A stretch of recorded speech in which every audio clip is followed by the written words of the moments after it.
The Communist Party, which controls the courts here, has gone out of its way, or went out of its way yesterday at the very least, to make it look like this trial is being conducted in a more open way than many other trials, most other trials in China. Certainly the trial of Bo's wife wasn't as open as this one, and of Wang Lijun, who was his police chief.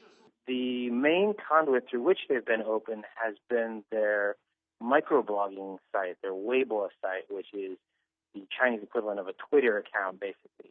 We have not been allowed more access. We're still being fed information from either the court or from state media on this.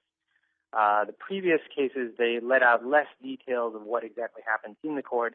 In this case, yesterday, as well as today, there have been posts on the court's Weibo site which have showed, given more color, more of a flavor of what's happening inside the court.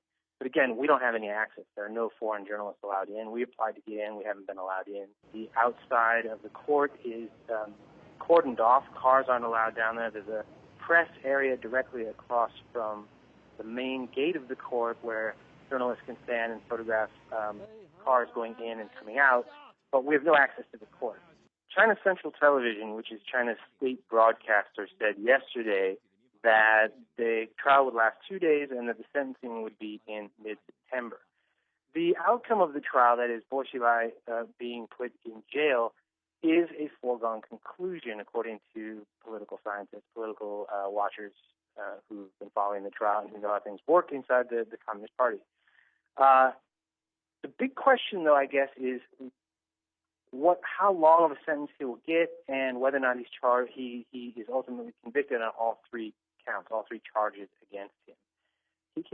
His defense yesterday against the bribery charge was unexpected, and how that influences what the ultimate outcome is still unknown. Now, despite the court yesterday putting out these Weibo tweets basically detailing how he had defended himself, this morning state media attacked him and basically said that he was that the evidence against him was irrefutable and that he was a criminal. I think there's a realization among a lot of people in China that what's happening here is a show trial, and that it's the result of political infighting at the top of the Communist Party. And a lot of common people in China, when you ask them about politics, will say, hey, we don't have anything to do with that. We can't influence it. We can't touch it. Best to just not think about it, not talk about it. In this case, yesterday I talked to a man on the street yesterday, and he pretty much said just that. He said, hey, it doesn't matter if it's Xi Jinping in power or Bo Xilai in power. It's the Communist Party that's in power. We don't have multiple parties, and the outcome of the trial doesn't really matter because it's a political game anyway.